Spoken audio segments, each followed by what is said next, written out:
अस्सलाम वालेकुम स्टूडेंट्स, कैसे हैं आप लोग। उम्मीद करती हूँ आप लोग खैरियत से होंगे। आज हम लोग सेकेंड ईयर केमिस्ट्री के अंदर चैप्टर नंबर 2 करने जा रहे हैं, chemistry of outer transition elements.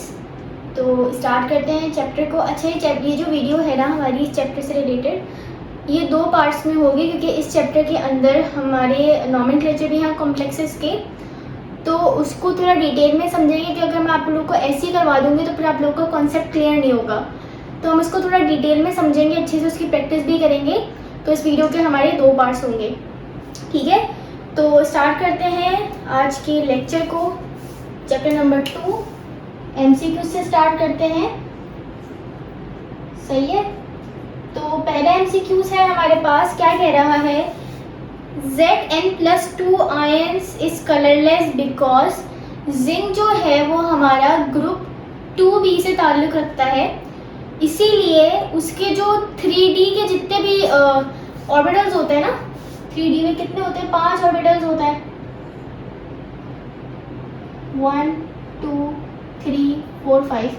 तो ये सारे फिल्ड होते हैं इसके, जिसकी वजह से जब हमारे पास जो ट्रांजिशन एलिमेंट के अंदर कलर आता है ना, वो इसी वजह से आता है कि इनका जो d ऑर्बिटल के अंदर इलेक्ट्रॉन्स होते हैं ना, वो ट्रांजिशन करते हैं, तभी हमारे पास जो है वो कलर आता है। अब जिंक के अंदर क्या होता है कि ये सारे फील्ड होते हैं, जिसकी वजह से कलरलेस होता ही है। तो इसका करेक्ट ऑप्शन क्या होगा, ऑप्शन नंबर सी जो है, जिसमें क्या कह रहा है, it's 3D orbitals have all paired electrons.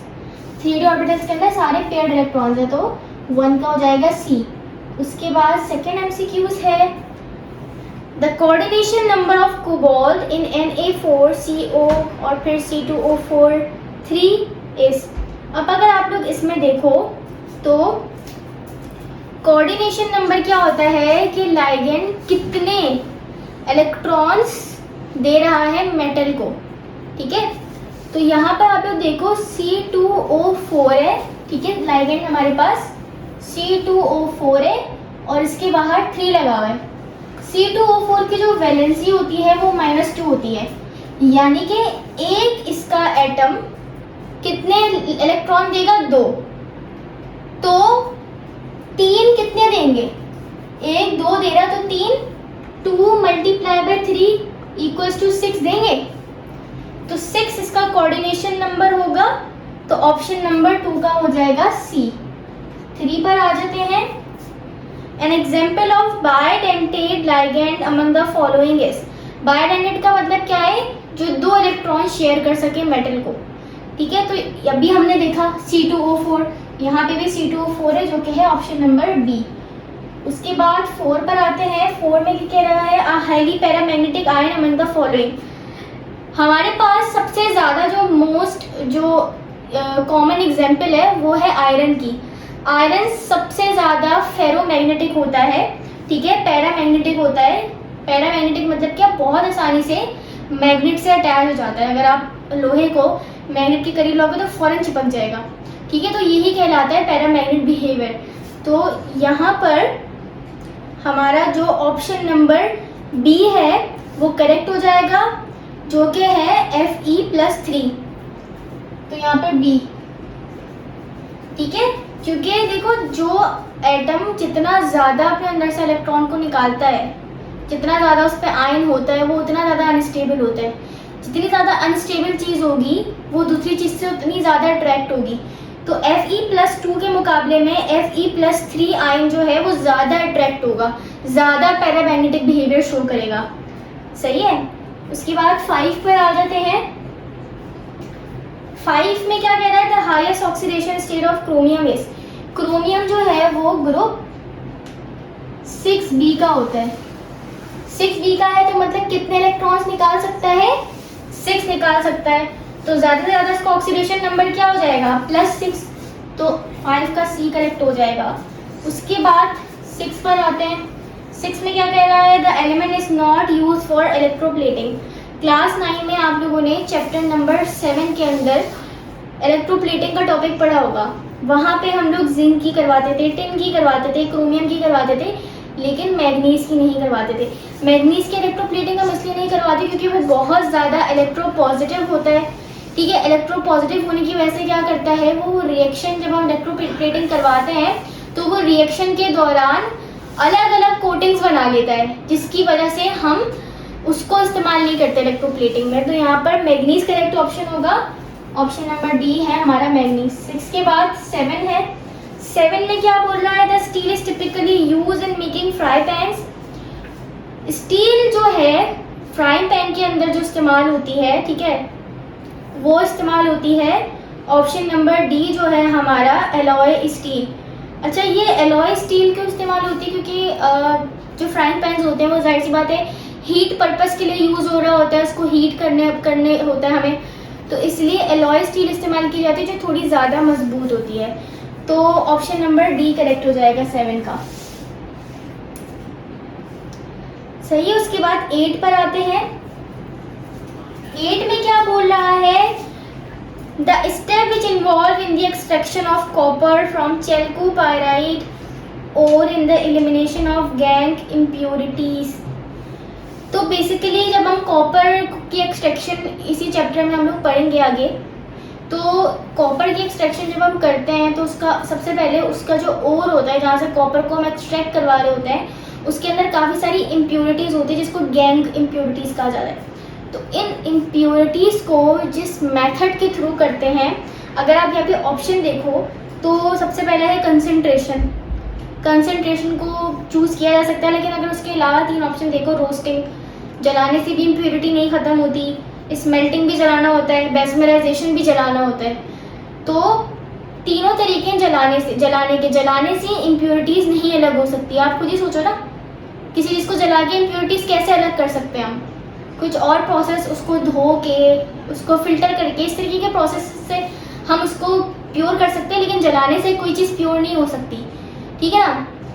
तो यहाँ पर हमारा जो ऑप्शन नंबर ए है कंसंट्रेशन, ये हमारा सही हो जाएगा। 8 का ऑप्शन नंबर ए, कंसंट्रेशन के थ्रू हम अलग करते हैं इम्प्योरिटीज़ को कॉपर के एक्सट्रैक्शन में। उसके बाद 9 है, कह रहा है 5D series of outer transition element is. 5D series कौन सी सीरीज़ है? तो हम लोग पहले मैं आप लोगों को लिख देती हूँ यहाँ पे। जो हमारे पास फर्स्ट सीरीज़ है वो स्टार्ट होती है स्कैंडियम से और ख़त्म होती है जिंक पे। सेकंड जो है वो स्टार्ट होती है यूट्रियम से और ख़त्म होती है कैडमियम पे। थर्ड सीरीज़ जो है वो स्टार्ट होती है लेंथेनम से और ख़त्म होती है मरकरी पे। और फोर्थ सीरीज़ जो है वो स्टार्ट होती है एक्टिनियम से, लेकिन वो इनकम्प्लीट है। इनकम्प्लीट क्यों है, मैं अब इसका रीज़न भी बता देती हूँ।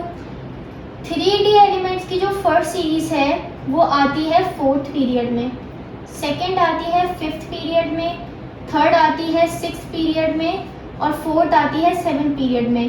चूँकि 7th पीरियड इनकम्प्लीट पीरियड होता है, इसलिए हम इसके स्टार्टिंग का तो बता सकते हैं, लेकिन इसकी एंडिंग का हम नहीं बता सकते कि ये कहाँ पे एंड होता है, ठीक है। वैसे तो मोस्टली बोलते हैं कि कभी अगर पूछ लिया जाए तो बोलते थे CN कॉपर्निशियम पे ख़त्म होता है, ठीक है, लेकिन कभी कभार ऐसा भी होता है कि ऐसा नहीं होता।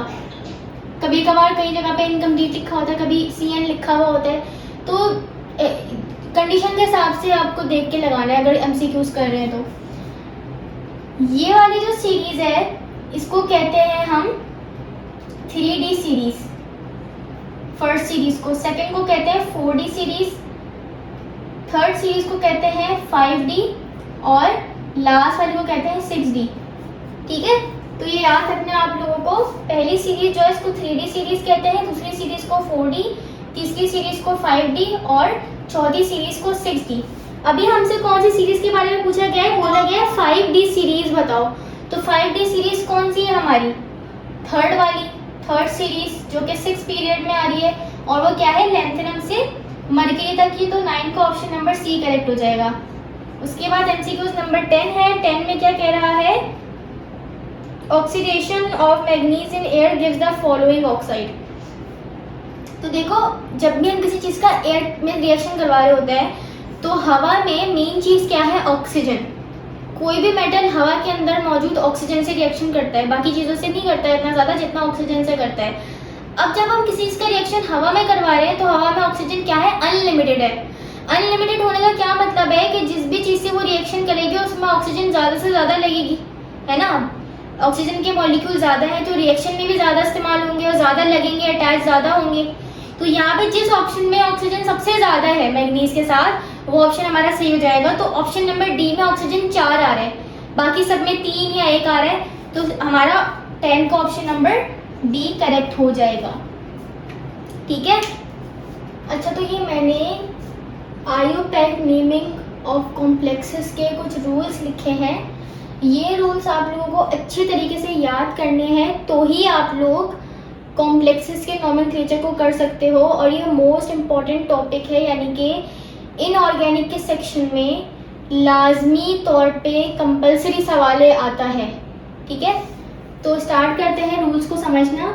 सबसे पहला रूल्स क्या है, देखो पहले तो कॉम्प्लेक्स आयन दिखता कैसे है, तो कुछ इस तरीके का पैटर्न होता है लिखने का कॉम्प्लेक्स आयन को। एक ब्रैकेट होता है यहाँ पे, ठीक है, इस ब्रैकेट को कोऑर्डिनेशन स्फीयर भी कहा जाता है, सही है।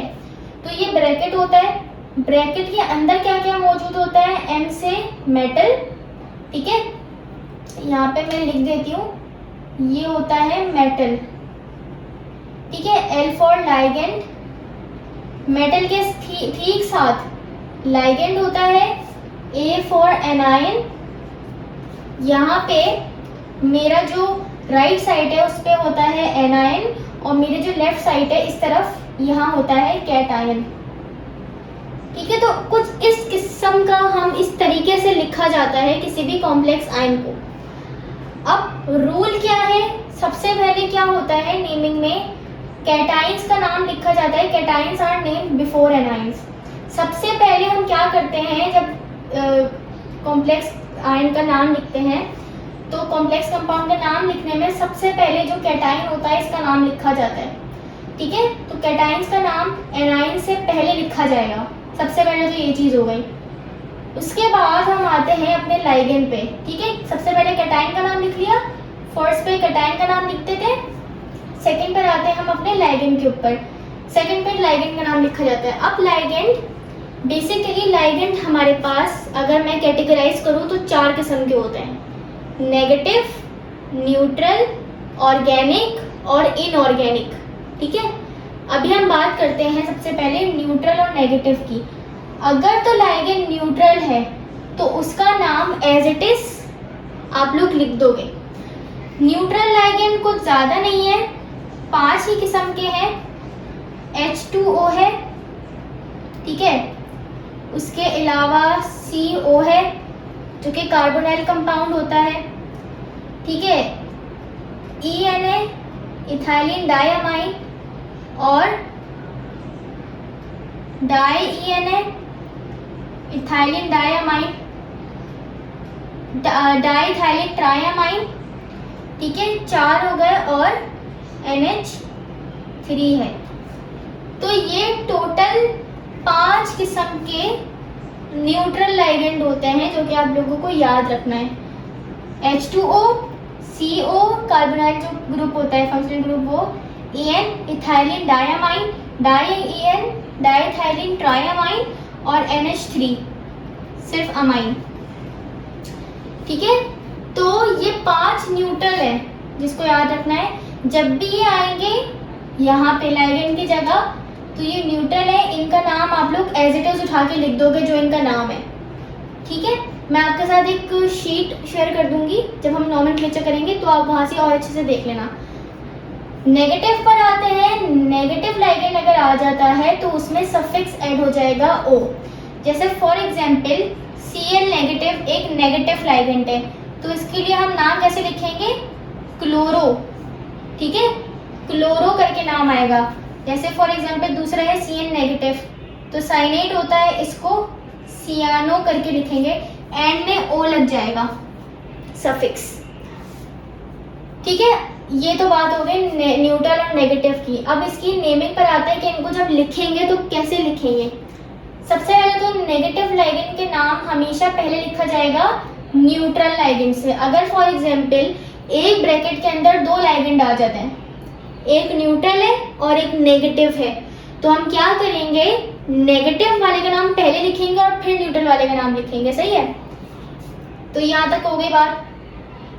इसके बाद क्या कह रहा है, prefix di tri tetra are use for inorganic ligand. अब लाइगेंड क्या होता है, ब्रैकेट के अंदर दो भी हो सकते हैं, तीन भी हो सकते हैं, चार भी हो सकते हैं।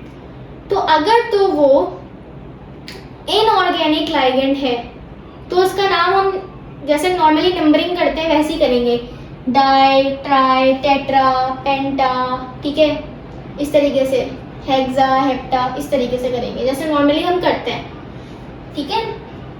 इनऑर्गेनिक की बात हो रही है।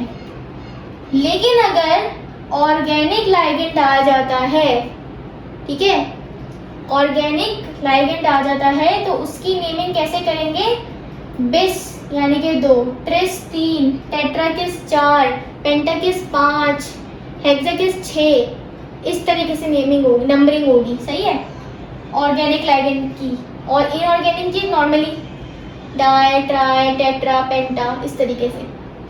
अब आ जाते हैं लाइगेंड की, तो बात होगी, अब आ जाते हैं मेटल पे। ये सारी बातें हमने कर ली लाइगेंड की, क्योंकि लाइगेंड का नाम लिखना ही सबसे ज़्यादा मुश्किल चीज़ होती है, क्योंकि वो 4 किस्म के, जैसा भी मैंने बताया, तो बच्चे कंफ्यूज हो जाते हैं कि ऑर्गेनिक है, इनऑर्गेनिक है, न्यूट्रल है, क्या है। तो ये हम जब करेंगे तो प्रैक्टिस के साथ समझ आ जाता है। खैर, अब आ जाते हैं मेटल पे। मेटल के भी 2 तरीके से नाम लिखे जाएंगे। नॉर्मल नाम कैसे लिखा जाएगा, ठीक है, नॉर्मल का मतलब क्या है, जो उसका नॉर्मल है। जैसे फॉर एग्जांपल क्रोमियम का क्रोमियम नॉर्मल नेम है, तो क्रोमियम का नॉर्मल नेम कैसे लिखे, जब कब लिखेंगे हम मेटल का, when complex ion is positive, या तो कॉम्प्लेक्स आयन के ऊपर इस किस्म का पॉजिटिव चार्ज आ रहा हो, यानी कि इस बॉक्स के ऊपर आ रहा हो प्लस का चार्ज, और या तो ये न्यूट्रल हो या फिर इसके साथ कुछ भी ना हो। इन 2 सूरतों में हम मेटल का नाम जो है वो नॉर्मल लिखेंगे। दूसरा है लेटिन। लेटिन नेम कब लिखेंगे, लेटिन कैसे होता है, बस हम एंड में क्रोमियम है तो ये क्रोमेट हो जाता है, हम एंड में सफिक्स लगा देते हैं 8, मोस्टली यही होता है लेटिन मेटल के नाम में, ठीक है। फेरम है फेरेट हो जाएगा, ठीक है, ऑरम है ऑरेट हो जाएगा, इस तरीके से 8 लग जाता है लेटिन नेम में, ठीक है। तो लेटिन नेम कब लिखेंगे, जब कॉम्प्लेक्स आयन या तो नेगेटिव हो या दूसरी की शर्त है उसके बाहर लगा हुआ हो कैटायन। इन 2 शर्तों में हमें क्या करना पड़ेगा कि मेटल का नाम जो है वो लेटिन रखना पड़ेगा। अब ये तो हो गए रूल्स। अब हम इसके कुछ एग्जाम्पल्स कर लेते हैं, ठीक है। जैसे कि हमें सवाल है हमारा, इसी के साथ हम लोग शॉर्ट क्वेश्चंस पे भी आ जाते हैं। शॉर्ट क्वेश्चन में सबसे पहला क्वेश्चन हमारे पास यही है। शॉर्ट क्वेश्चन का क्वेश्चन करते हैं, क्वेश्चन नंबर 1। इसमें क्या कह रहा है, पहला है पार्ट इसका Na2 और फिर ब्रैकेट है PtOH4। अब यहाँ पे देखो,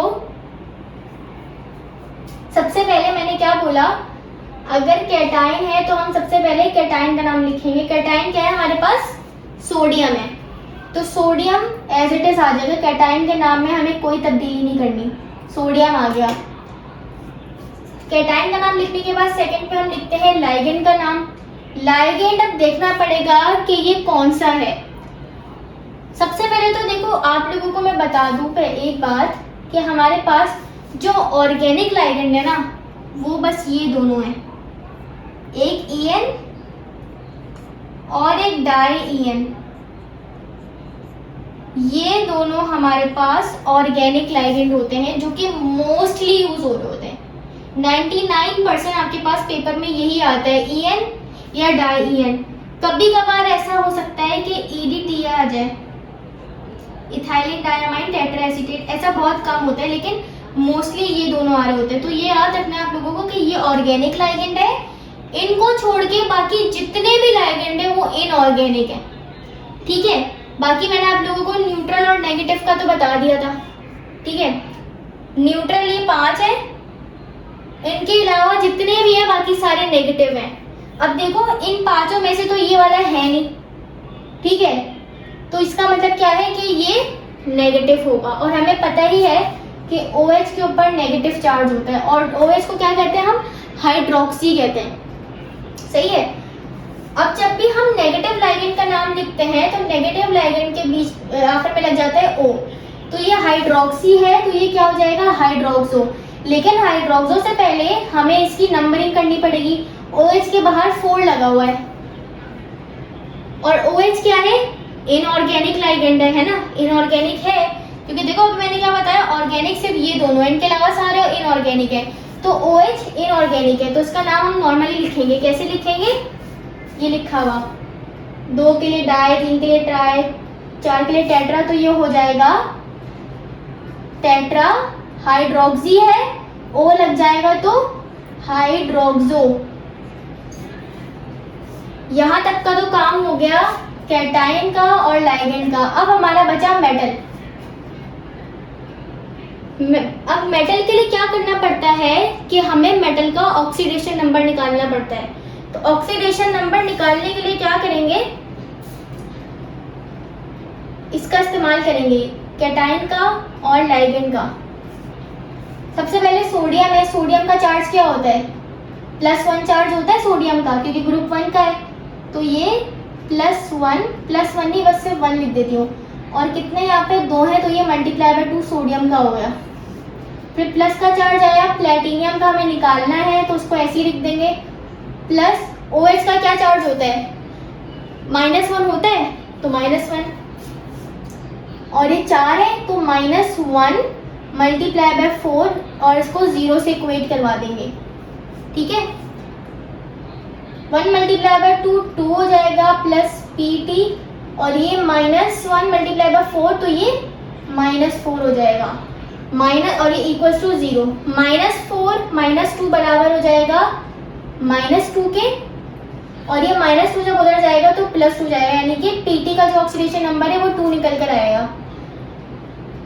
अब क्या करना है हमें, पहले तो ये तो हमने निकाल लिया ऑक्सीडेशन नंबर, लेकिन पहले हम यहाँ पे PT का नाम लिखेंगे।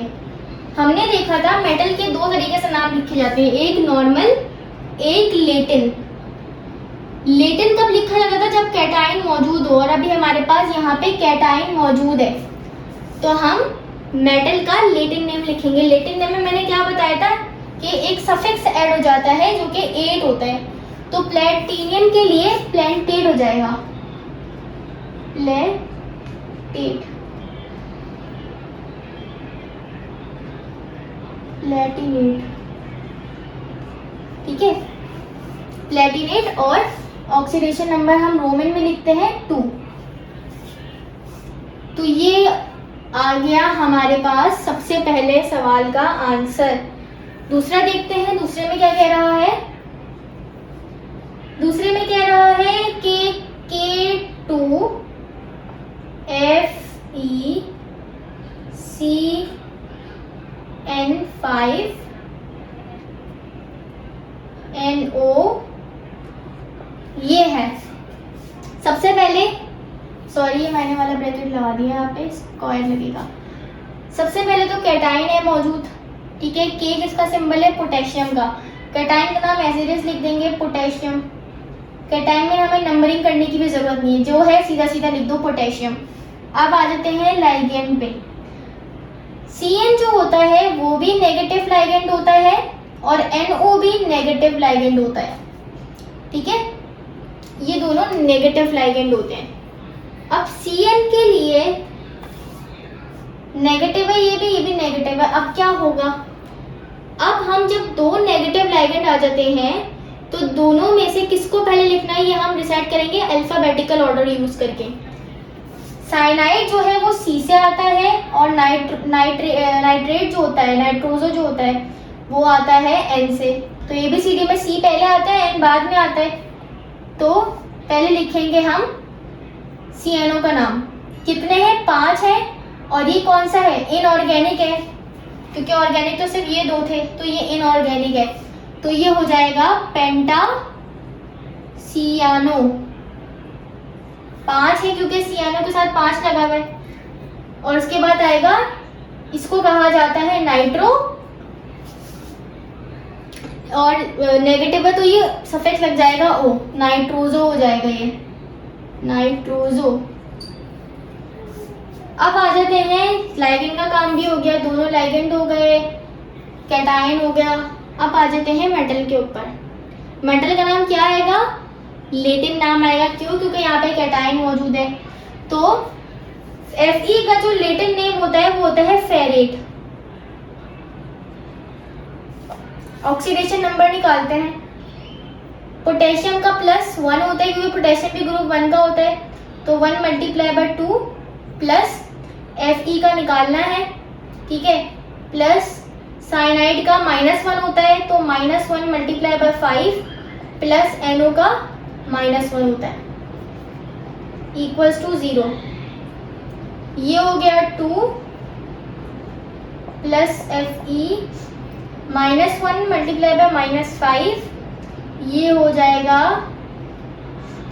-5 प्लस -1 = 0, माइनस माइनस प्लस होता है तो ये हो जाएगा 2 plus Fe minus minus plus -6 = 0, +2 -6 हो जाएगा, Fe = -4 = 0, और ये जब उधर जाएगा तो ये 4 आ जाएगा हमारे पास, तो यहाँ पे 4 आ जाएगा ऑक्सीडेशन नंबर फेरेट का, ठीक है। उसके बाद आ जाते हैं थर्ड पे। थर्ड में क्या बोल रहा है? Zn और NH3 के साथ 4 है और +2 इसके ऊपर चार्ज है।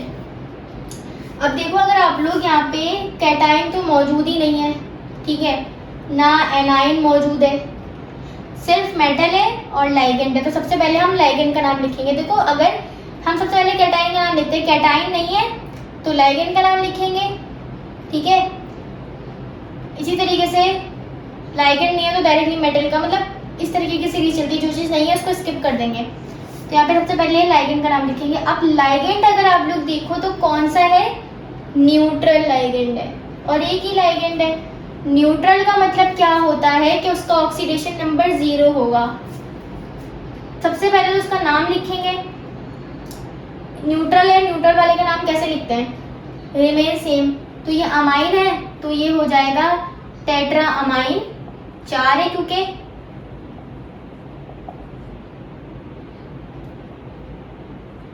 Tetra amine. उसके बाद आ जाएगा जिंक। जिंक का मैंने नॉर्मल नाम क्यों लिखा? क्योंकि ना यहाँ कैटाइन मौजूद है, ना यहाँ नेगेटिव चार्ज है, तो सिंपल जिंक का नाम मैं ऐसे लिख दूंगी। और ऑक्सीडेशन स्टेट निकालते हैं। अमाइन क्या है? इसकी ऑक्सीडेशन स्टेट 0 होती है 4, तो 0 × 4 0 हो जाएगा, प्लस NH3 = अब देखो, जब हमारे पास ब्रैकेट के ऊपर कोई चार्ज लगा होता है ना, तो हम उसी से इक्वेट करवाते हैं। अगर यहाँ पे +2 है तो मैं इसको +2 से इक्वेट करवाऊंगी। अगर यहाँ पे +3 होता, +3 से इक्वेट करवाती, -3 होता, -3 से करवाती, ठीक है। तो ये 0 × 4 0 हो जाएगा, और NH3 का ऑक्सीडेशन नंबर जो है वो +2 आ जाएगा, तो ये 2 आ जाएगा, ठीक है। तो ये हो गया हमारा 3। उसके बाद 4 देख लेते हैं।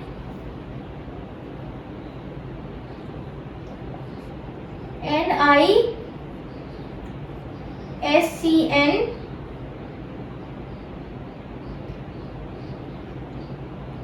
के साथ 4 है और ये -2। अच्छा जी, अब देखो यहाँ पे सबसे पहले अगेन यहाँ पे कैटाइन नहीं है, डायरेक्टली लाइगेंड पर आते हैं। लाइगेंड जो है यहाँ पे हमारे पास थायोसियानो है, ठीक है। और थायोसियानो का जो ऑक्सीडेशन नंबर होता है वो होता है -1, ठीक है। सबसे पहले तो उसका नाम लिखेंगे, कितने हैं? टेट्रा, 4 है तो टेट्रा थायोसियानो, O लगेगा क्योंकि नेगेटिव लाइगेंड है। उसके बाद मेटल का नाम कैसा आएगा, न्यूट्रल आएगा, मतलब नॉर्मल नेम आएगा, या फिर लेटिन नाम आएगा। तो यहाँ पे देखो नॉर्मल नहीं आ सकता, क्यों? क्योंकि ना ही ये न्यूट्रल है, ना ही इसके ऊपर पॉजिटिव चार्ज है। यहाँ पे मेटल का लेटिन नाम आएगा क्योंकि एक तो देखो यहाँ पे दो कंडीशन है ना, नेगेटिव हो या कैटाइन हो। कैटाइन तो यहाँ है नहीं, लेकिन यहाँ नेगेटिव चार्ज है इसके ऊपर, तो यानी कि यहाँ पे मेटल का लेटिन नेम आएगा जो कि होता है निकल का निकलेट।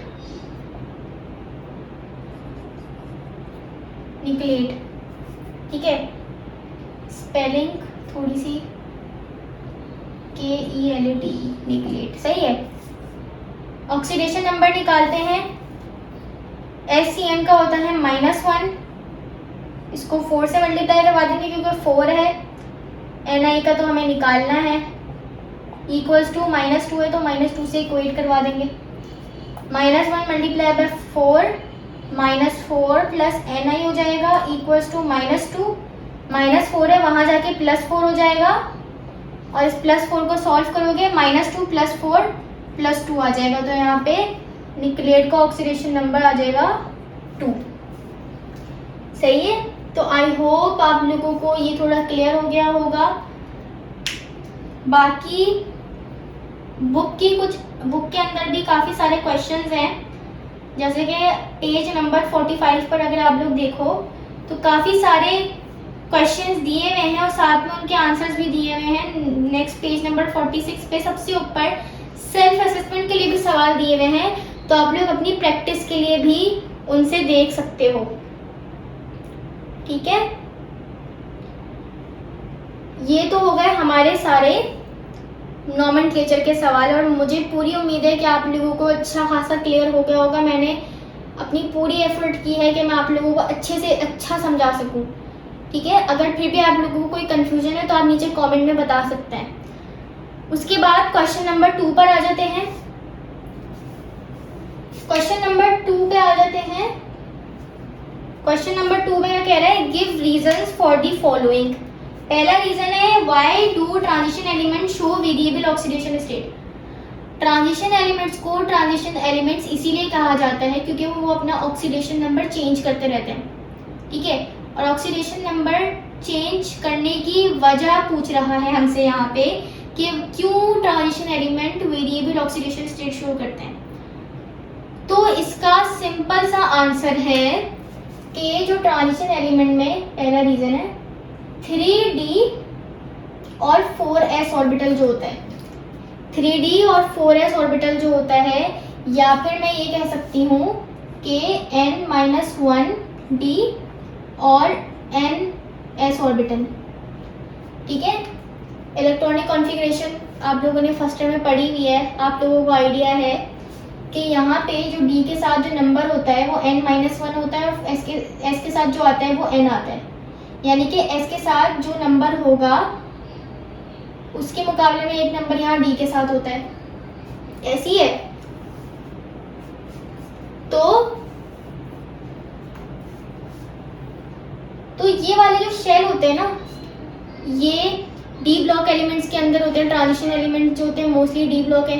ठीक है, तो उनके अंदर क्या होता है, ये वाली चीज़ आ रही होती है, इलेक्ट्रॉनिक कॉन्फ़िगरेशन यहाँ आगे ख़त्म होती है, आखिरी का इलेक्ट्रॉन इधर आगे ख़त्म हो रहे होता है। तो इन दोनों के अंदर की जो एनर्जी का डिफरेंस जो होता है ना, इन दोनों शेल के अंदर, इन दोनों ऑर्बिटल्स के अंदर जो एनर्जी का डिफरेंस होता है वो इतना ज़्यादा कम होता है कि एनर्जी देने पर एस के अंदर के जो दो इलेक्ट्रॉन्स होते हैं ना, दो हो या एक हो, और डी के अंदर कोई कुछ भी इलेक्ट्रॉन है, फॉर एग्जांपल मैं एक्स कह देती हूँ और एस के इलेक्ट्रॉन को वाई कह देती हूँ, तो जो भी एस के इलेक्ट्रॉन्स है ना, जब ये बाहर निकलते हैं तो एनर्जी देने पर एस के साथ साथ डी के इलेक्ट्रॉन भी बाहर आ जाते हैं। अब वो डिपेंड करते हैं कि कितनी एनर्जी दे रहे हो आप लोग। तो मिसाल के तौर पे आप लोगों ने ज़्यादा एनर्जी दी तो ज़्यादा इलेक्ट्रॉन्स बाहर आ जाएंगे डी के, कम एनर्जी दी तो डी के कम आए, एक दो बाहर आए। तो इस वजह से ट्रांजिशन एलिमेंट्स के अंदर वेरिएबल ऑक्सीडेशन स्टेट होती है। इसका रीजन पढ़ लेते हैं। Transition element show variable oxidation state because their valence electron in two different sets of orbital, that is n-1d and ns। ठीक है, इनके दरमियान की जो एनर्जी होती है वो बहुत कम होती है। आगे लिखा हुआ है the energy difference between these two orbitals are very less, so both the energy levels can be use for bond formation. दोनों एनर्जी लेवल्स के इलेक्ट्रॉन बॉन्ड बना सकते हैं, ठीक है। Thus transition element have variable oxidation state. Simple सा answer है, सिर्फ एक लाइन का आंसर है कि इन दोनों की एनर्जी का डिफरेंस बहुत कम होता है, तो एस के साथ साथ डी के इलेक्ट्रॉन्स भी बाहर आ जाते हैं एनर्जी देने पर, ठीक है, या रिएक्शन के दौरान। दूसरा रीजन है, क्या कह रहा है, Y copper plus 2 ion is blue but Zn+2 is colourless. पहले मैं आप इसको सिंपल से बता देती हूँ। देखो जिंक का हमने पढ़ा, जो जिंक है ना वो ग्रुप 2b का होता है, ठीक है। 2b के अंदर क्या होता है कि ये जो n-1 d ऑर्बिटल होता है ना, ये भी पूरा भरा हुआ होता है 10, और ns वाला जो ऑर्बिटल होता है वो भी पूरा भरा हुआ होता है, यानी कि 2 इलेक्ट्रॉन होते हैं इसमें। ये पूरे भरे हुए होते हैं जिंक के अंदर। खास तौर पे अगर मैं s को भी हटा दूं, क्योंकि s के इलेक्ट्रॉन का कोई काम नहीं होता कलर फॉर्मेशन के अंदर, असल काम होता है d के इलेक्ट्रॉन्स का, ठीक है। कलर आता कैसे है, देखो ये जो d के 5 ऑर्बिटल्स होते हैं ना, 1 2 3 4 1 2 3 4 5, जब हम इसको एनर्जी देते हैं तो ये स्प्लिट हो जाते हैं 2 हिस्सों के अंदर, ठीक है। 2 ऑर्बिटल्स ऊपर चले जाते हैं, 3 ऑर्बिटल्स नीचे स्प्लिट हो जाते हैं। ये जो होते हैं ये हाई एनर्जी वाले होते हैं, ये लो एनर्जी वाले होते हैं, ठीक है।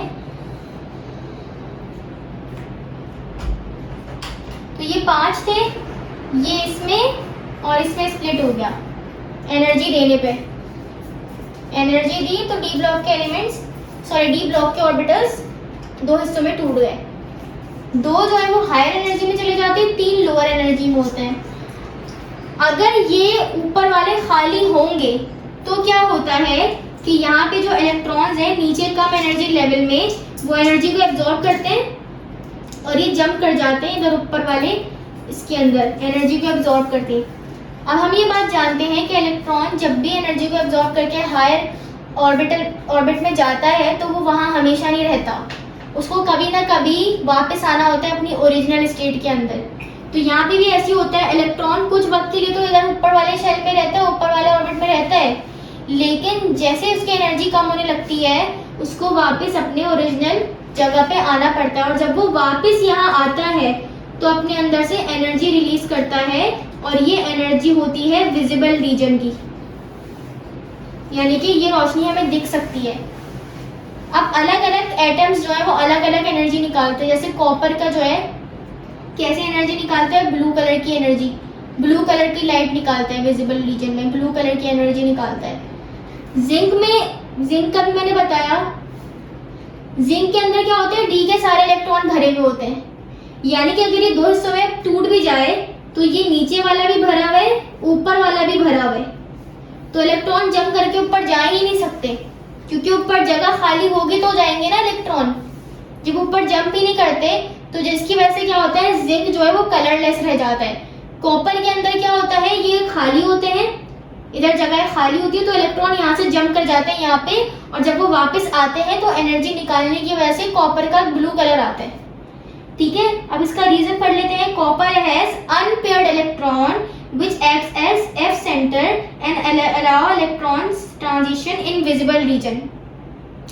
कॉपर के पास अनपेयर्ड इलेक्ट्रॉन होते हैं। अनपेयर्ड इलेक्ट्रॉन का मतलब क्या है, डी के अंदर अनपेयर्ड इलेक्ट्रॉन होते हैं, ठीक है, जो हेल्प करते हैं ट्रांजिट करने में, यानी कि ये ट्रांजिशन करते हैं, ऊपर नीचे होते हैं, जिसकी वजह से क्या होता है, ये एनर्जी निकालते हैं, और ये एनर्जी विजिबल रीजन की होती है, और ये किस कलर में देती है, ब्लू कलर की देती है। हालांकि Zn+2 having no unpaired electron, hence colourless, ठीक है। तो वही बात लिखी हुई जो मैंने आप लोगों को बताई। उसके बाद तीसरा क्या है, अच्छा मैंने दूसरा वाला स्किप कर दिया, तो ये दूसरा वाला, ये तीसरा वाला, मैंने डायरेक्टली तीसरा बता दिया। दूसरा वाला देख लेते हैं।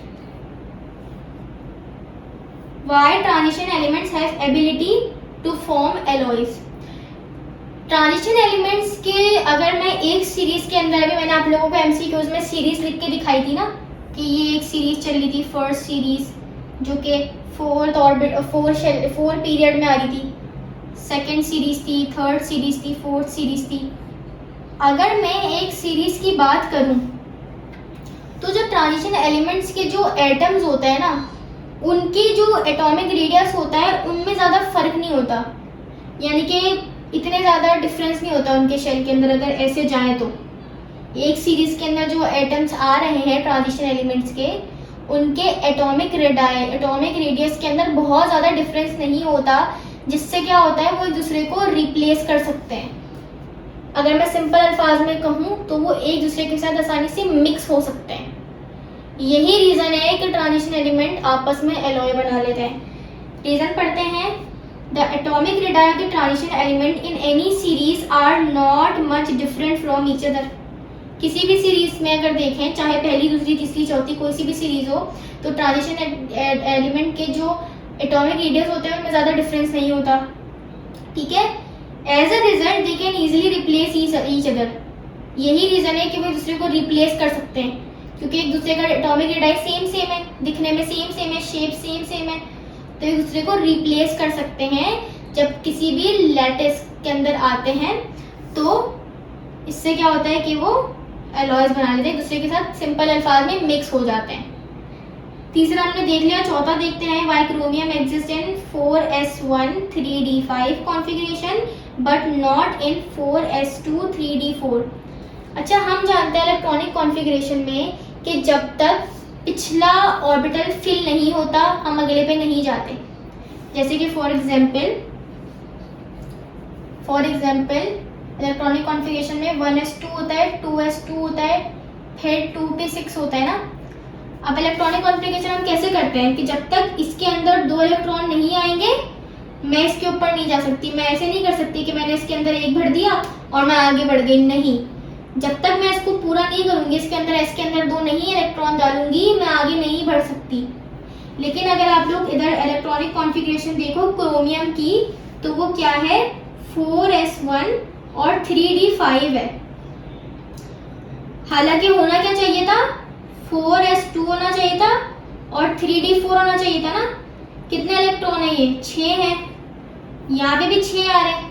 पहले s को भरना चाहिए था 2 और फिर d पे जाना चाहिए था, लेकिन d के अंदर हमेशा याद रखना कि 9 और 4 इलेक्ट्रॉन नहीं आते।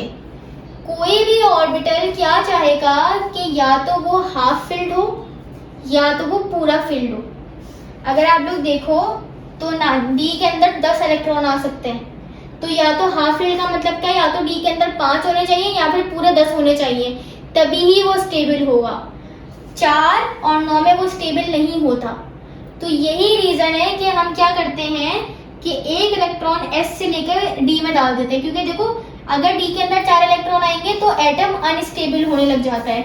इसीलिए क्या होता है कि एक इलेक्ट्रॉन जंप कर जाता है d के अंदर ताकि स्टेबिलिटी गेन कर सके। अब रीजन पढ़ते हैं। Chromium exist in 4s1 3d configuration but not in 4s2 3d4 because 4s1 is more stable than 4s2, क्योंकि ये वाली ज़्यादा स्टेबल है, ये वाली स्टेबल नहीं है। सही है।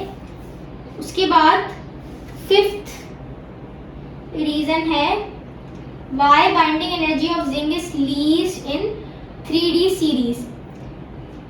बाइंडिंग एनर्जी क्या होती है, एक एटम की दूसरे एटम से जुड़ने की ताकत, ठीक है ना। जिंक के अंदर मैंने बताया, जिंक के अंदर क्या होता है कि सारे डी फिल होते हैं, यानी कि अगर मैं डी बनाऊं तो ये सारे ऑर्बिटल फिल्ड होते हैं। अब देखो यहाँ पे सारे इलेक्ट्रॉन जब आपस में फिल्ड है, सारे इलेक्ट्रॉन डी के आपस में पेयर्ड है, तो इससे क्या होता है कि ये इलेक्ट्रॉन मिलकर पूरे तरीके से अंदर जो न्यूक्लियस है उसकी तरफ अट्रैक्ट हो रहे होते हैं, और न्यूक्लियस एटम के बाहर वाले इलेक्ट्रॉन्स को इतना ज़्यादा अट्रैक्ट नहीं करता, क्योंकि अंदर ही इतने सारे एटम के अंदर इतने सारे इलेक्ट्रॉन्स हैं, तो न्यूक्लियस को ज़रूरत ही नहीं पड़ती कि वो बाहर के इलेक्ट्रॉन्स को अट्रैक्ट करे।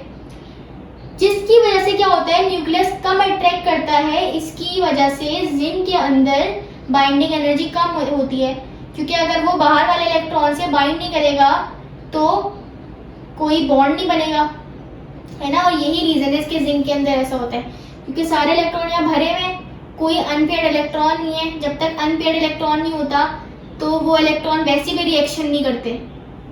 अनपेयर्ड इलेक्ट्रॉन ही है जो रिएक्शन करेगा, पेयर्ड इलेक्ट्रॉन कभी भी रिएक्शन नहीं करते, सही है।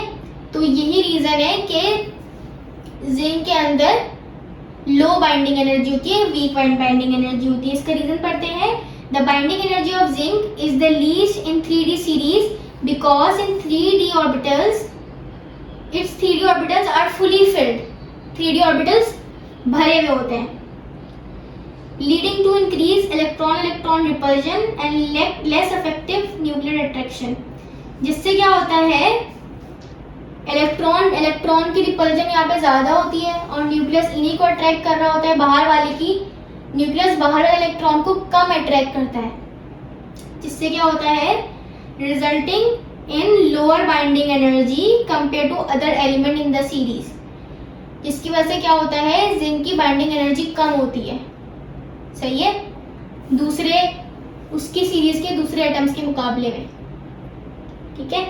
सिंपल रीजन क्या है, अगर मैं एक लाइन में बोलूं बाइंडिंग एनर्जी कम क्यों होती है, क्योंकि इसके डी ऑर्बिटल्स के अंदर सारे इलेक्ट्रॉन्स पेयर्ड है, तो इलेक्ट्रॉन किसी बाहर के इलेक्ट्रॉन को अट्रैक्ट ही नहीं करता, ठीक है, जिससे क्या होता है, बॉन्ड अच्छा नहीं बनाता जिंक।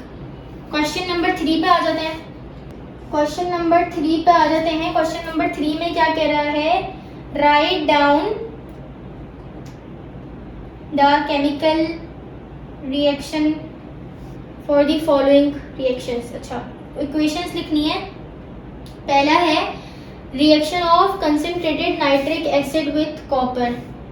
नाइट्रिक एसिड का रिएक्शन करवाना है कॉपर के साथ, तो कॉपर का नाइट्रिक एसिड के साथ रिएक्शन करवाया कंसंट्रेटेड, तो कॉपर नाइट्रेट बना, ठीक है, क्योंकि HNO3 में NO3 नेगेटिव होता है, H पॉजिटिव होता है।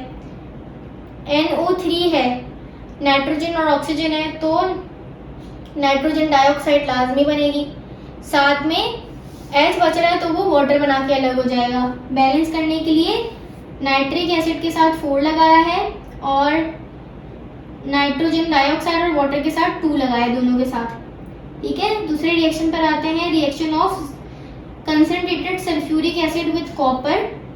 कॉपर का कंसंट्रेटेड सल्फ्यूरिक एसिड के साथ रिएक्शन करवाया। अब यहाँ पे सल्फर है तो कॉपर सल्फेट बन जाएगा, ऊपर नाइट्रेट था तो कॉपर नाइट्रेट बना। सल्फर और ऑक्सीजन साथ है तो सल्फर डाइऑक्साइड गैस बन जाएगी, और हाइड्रोजन बचा तो ये पानी बन के अलग हो जाएगा। बैलेंस करने के लिए सल्फ्यूरिक एसिड के साथ 2 लगाएंगे और वाटर के साथ 2 लगा देंगे। तीसरा रिएक्शन है reaction of permanganate with oxalic acid. ये रिएक्शन थोड़ा सा मुश्किल है, ठीक है।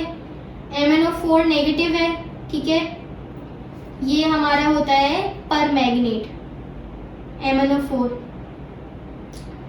इसका रिएक्शन करवा रहे हैं ऑक्सैलिक एसिड के साथ। ऑक्सैलिक एसिड का यहाँ आयन है, आयन में रिएक्शन दिखाया हुआ है, तो आयन है C2O4 -2 आयन होता है।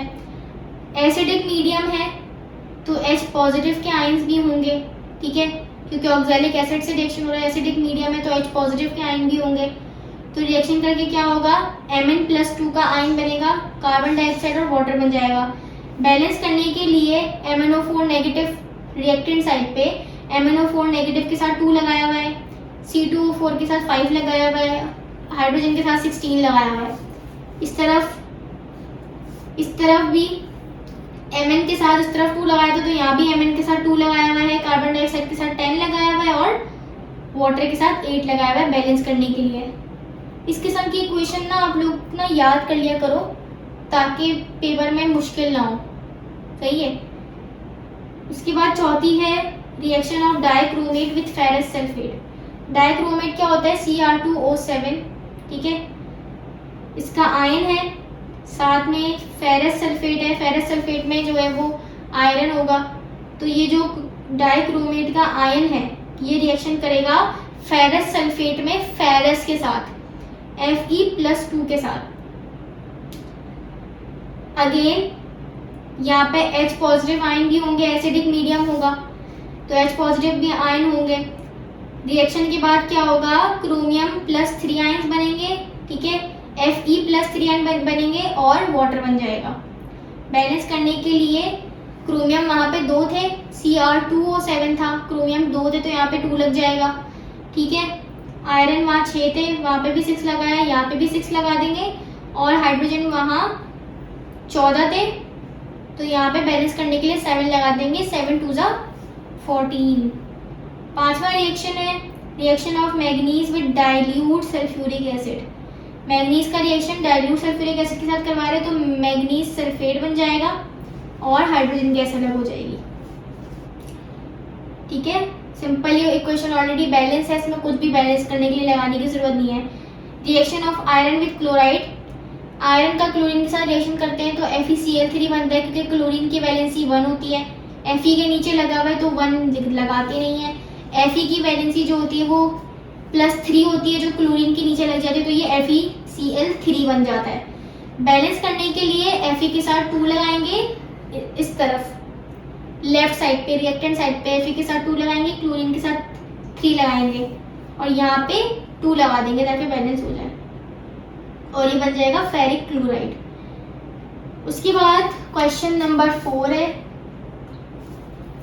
Why D block elements are called outer transition elements. D block elements को आउटर ट्रांजिशन एलिमेंट्स इसलिए कहा जाता है क्योंकि उनका जो इलेक्ट्रॉन है वो डी ऑर्बिटल में आ रहा होता है और डी ऑर्बिटल बिल्कुल लास्ट में होता है, मतलब उनके जो आखिरी इलेक्ट्रॉनिक कॉन्फ़िगरेशन जब हम करते हैं तो आखिरी इलेक्ट्रॉन डी ऑर्बिटल में जा रहा होता है। आखिरी में डी ऑर्बिटल के मतलब क्या है कि डी सबसे आखिरी शेल में होगा, है ना, तभी लास्ट इलेक्ट्रॉन वैलेंस शेल में जा रहा होता है ना, वैलेंस शेल में होगा डी ऑर्बिटल, तो इसलिए आउटर ट्रांजिशन एलिमेंट्स कहा जाता है। तो D block elements are called outer transition elements because their valence electron are in outer D orbitals. Outer का मतलब क्या है कि सबसे आखिरी शेल वाले डी ऑर्बिटल्स में आ रहे होंगे इनके इलेक्ट्रॉन्स, इस वजह से इनको आउटर ट्रांजिशन एलिमेंट कहा जाता है।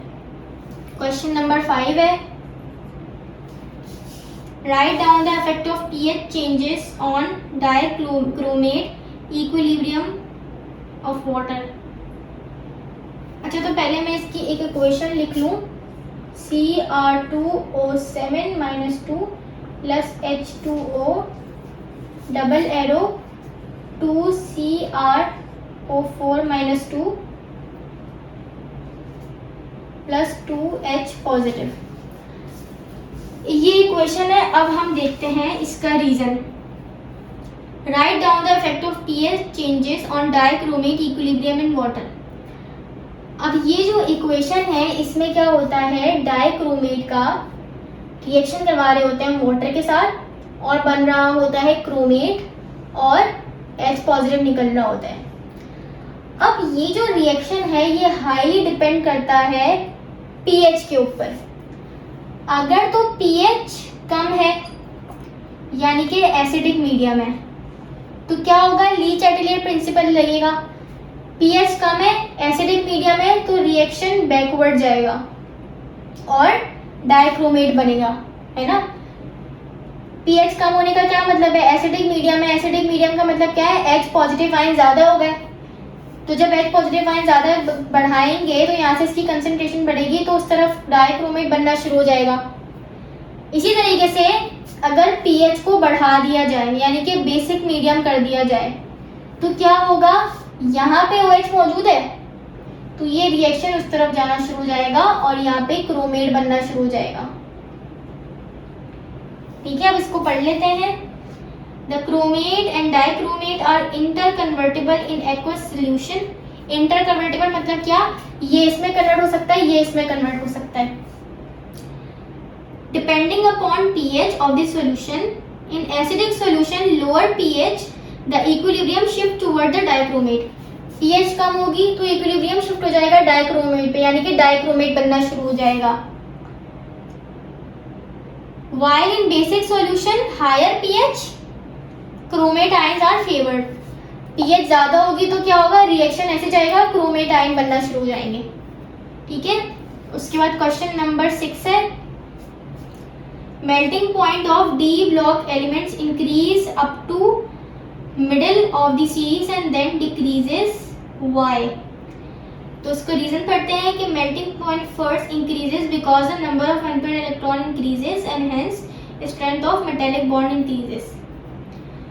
देखो जैसे जैसे क्या होता है, हम जब एक सीरीज में आगे बढ़ते हैं, अभी सीरीज लिखी थी ना मैंने, फर्स्ट सेकंड थर्ड और फोर्थ, जब हम एक सीरीज में आगे बढ़ते हैं तो क्या होता है कि डी ब्लॉक के जो इलेक्ट्रॉन्स है ना वो बढ़ते हैं। ठीक है, क्या लिखा हुआ है, melting point first increases because the number of unpaired electron increases and hence strength of metallic bond increases. ऐसे जाने पे क्या होगा, डी ब्लॉक के अंदर के इलेक्ट्रॉन्स बढ़ेंगे, और कौन से इलेक्ट्रॉन्स, अनपेयर्ड इलेक्ट्रॉन्स। ऐसे जाएंगे तो पहले एक इलेक्ट्रॉन होगा, फिर दूसरे में दूसरा, तीसरा, चौथा, पांचवा। पहले हम ऐसे ही पढ़ते हैं ना ऑर्बिटल्स को, याद है ना, हमने जो रूल्स पढ़े थे इलेक्ट्रॉनिक कॉन्फ़िगरेशन के, क्या कहता था, हंड रूल क्या कहता है कि पहले सिंगल सिंगल जाएंगे और फिर डबल डबल होंगे। अगर मुझे अब छठा डालना है तो फिर यहाँ से डबल होगा। लेकिन जब हम फॉर एग्जांपल पहली सीरीज है, ठीक है, पहली सीरीज है और हम यहाँ पे हैं फॉर एग्जांपल थर्ड ग्रुप में हूँ मैं, 3B ग्रुप की बात कर रही हूँ। 3B ग्रुप में क्या होगा कि इलेक्ट्रॉन्स जो है वो बढ़ेंगे, एक होगा, फिर 4 ग्रुप में 2 जाएंगे, 3, 4, 5, इस तरीके से होता जाएगा, है ना। अनपेयर्ड इलेक्ट्रॉन बढ़ते जाएंगे एक एक करके। जैसे ही छठा ग्रुप आएगा तो यहाँ पे क्या होगा, छठा इलेक्ट्रॉन, फिर यहाँ पे डबलिंग होना, 7वां, फिर 8वें में 3 हो जाते हैं। ठीक है, इस तरीके से हो जाएगा। तो क्या होता है, अगर मैं सिंपल आप लोगों को बोलूं तो जब हम सीरीज में आगे बढ़ते हैं एक पॉइंट तक क्या होता है, पहले अनपेयर्ड इलेक्ट्रॉन्स बढ़ते हैं। जब अनपेयर्ड इलेक्ट्रॉन्स बढ़ते हैं तो ये इलेक्ट्रॉन्स क्या करते हैं, अट्रैक्ट करते हैं बाहर के इलेक्ट्रॉन्स को, जिससे क्या होता है, मेटेलिक बॉन्ड बढ़ता है। और यही रीजन है, इसकी वजह से क्या होता है, मेल्टिंग बॉइलिंग पॉइंट बढ़ता है। नंबर ऑफ अनपेयर्ड इलेक्ट्रॉन बढ़ेंगे तो मेटेलिक बॉन्डिंग बढ़ेगी, तो क्या होगा, मेल्टिंग बॉइलिंग पॉइंट बढ़ेगा। लेकिन जैसे ही ये अनपेयर्ड इलेक्ट्रॉन कम होना शुरू हुए, मतलब क्या है, 6 ग्रुप में क्या होगा, छठा इलेक्ट्रॉन, 7th में ये 7 हो जाएंगे। ठीक है, इसी तरीके से 8, जैसे जैसे ये बीच के बाद से छठे से 5 तक तो ऐसी कहानी चलती रही, अनपेयर्ड इलेक्ट्रॉन बढ़ते रहे। लेकिन छठे ग्रुप से क्या होगा, डबल होना शुरू हो जाएंगे। तो इसके बाद से क्या होगा, जैसे जैसे इलेक्ट्रॉन डबल होना शुरू होंगे तो अट्रैक्शन कम होगी, अट्रैक्ट कम करेंगे तो मेटेलिक बॉन्डिंग भी कम हो जाएगी, और इस पॉइंट के बाद से हमारा मेल्टिंग बॉइलिंग पॉइंट भी कम होना शुरू हो जाएगा। ठीक है, तो यही लिखा हुआ है, melting point first increases because the number of unpaired electron increases. ठीक है, and hence strength of metallic bond increases, metallic bond भी बढ़ेगा, अनपेयर्ड इलेक्ट्रॉन बढ़ेंगे। तो after reaching the maximum the melting point decreases because of the pairing starts in D orbital. लेकिन जब ये maximum हो जाएंगे, यानी कि ये 5 यहाँ तक भर गए, अब छठे से क्या होगा, पेयरिंग होना शुरू हो जाएगी।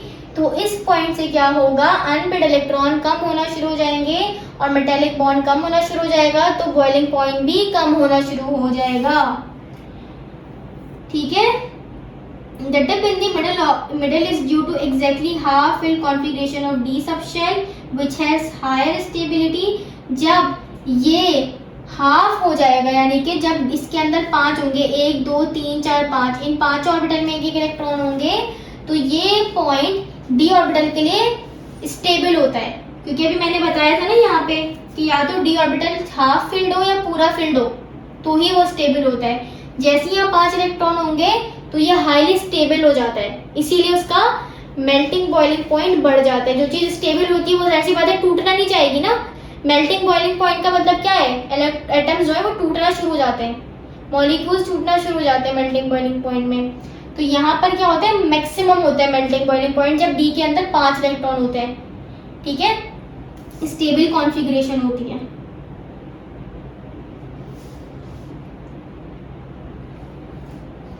उसके बाद क्वेश्चन नंबर 7 है। क्वेश्चन नंबर 7 में क्या कह रहा है, give the composition and application of stainless steel, brass and bronze. तो ये एमसीक्यूज के लिए इंपॉर्टेंट है, वैसे सवाल इसका आता नहीं है। सबसे पहले है स्टेनलेस स्टील, इसमें है Fe 75% होता है, निकल 8 to 10% होता है, क्रोमियम 15 to 18% होता है और कार्बन 0.1 से 1% तक होता है, ठीक है। इस्तेमाल एप्लीकेशन किस किस चीज़ों में है, it is use to make vessels यानी कि पाइप वगैरह बनाने में इस्तेमाल होता है, ऑटोमोबाइल्स पार्ट्स गाड़ियों के पार्ट्स बनाने में इस्तेमाल होता है, फर्नीचर बनाने में, सर्जिकल यानी कि हॉस्पिटल में जो टूल्स वगैरह होते हैं उनको बनाने में इस्तेमाल होता है, साइंटिफिक इंस्ट्रूमेंट लैब वगैरह में जो इंस्ट्रूमेंट इस्तेमाल होते हैं उनको बनाने में इस्तेमाल होते हैं, वगैरह वगैरह।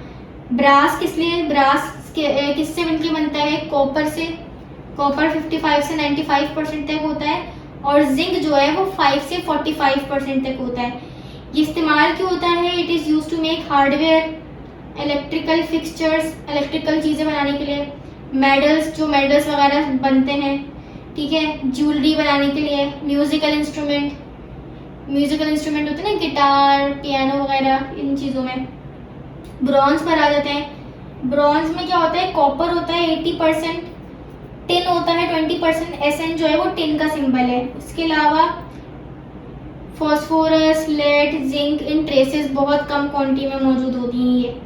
It is use to make utensils यानी कि किचन के बर्तन वगैरह बनाने में, स्टैचूज बनाने में, कॉइन्स बनाने में, मेडल्स बनाने में, डेकोरेटिव आर्टिकल्स जो डेकोरेटिव चीज़ें होती है घर में, ठीक है ना, वो बनाने में इस्तेमाल होता है। तो ये चीज़ें इस्तेमाल होती हैं, ठीक है। तो ये हमारा यहाँ तक है पार्ट 1। पार्ट 2 को इंशाल्लाह हम कंटिन्यू करेंगे अपने डिस्क्रिप्टिव क्वेश्चन के साथ। तो पार्ट 1 को यहीं एंड करते हैं, इंशाल्लाह आपसे पार्ट 2 में मुलाकात होगी। जब तक के लिए अल्लाह हाफिज़।